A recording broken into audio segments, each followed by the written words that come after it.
Hi అండి, welcome to నర్ fashions. డోలా సిల్క్లో చాలా సాఫ్ట్ శారీ.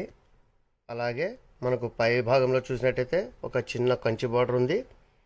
అలాగే కింద భాగంలో వచ్చేసరికి మనకు ఒక పెద్ద కంచి బార్డర్ అయితే రావడం జరిగింది. పూర్తిగా వీవింగ్ బార్డర్ ఇది చూడొచ్చు. ఇక ప్రింట్ వచ్చేసరికి స్మాల్ ఫ్లోరల్ ప్రింట్ ఉంది. అలాగే పెద్ద పెద్ద రౌండ్స్ కూడా వచ్చాయి. డిజైన్ చాలా సూపర్గా ఉందండి. కలర్ కాంబినేషన్ కూడా చాలా బాగుంది. మనకు పళ్ళు ఇలా ఫ్యాన్సీ డిజైన్ అయితే రావడం జరిగింది, మీరు ఒకసారి చూడొచ్చు. ఇక బ్లౌజ్ వచ్చేసరికి మనకు కాంట్రాస్ట్ కలర్లో స్మాల్ డిజైన్ అయితే రావడం జరిగిందండి. అలాగే మనకు ప్రతి శారీలో కూడా బ్లౌజ్ కూడా మనకు ఇలా బార్డర్ కంటిన్యూ అవుతుంది. ఇందులో చాలా కలర్స్ ఉన్నాయి, మీకు చూపిస్తాను. ఇక ప్రైస్ వచ్చేసరికి పూర్తిగా బడ్జెట్ ప్రైజు. అలాగే super soft sari only 399 rupees మాత్రమే. ఒకసారి కలర్స్ అన్నీ చూసేయండి.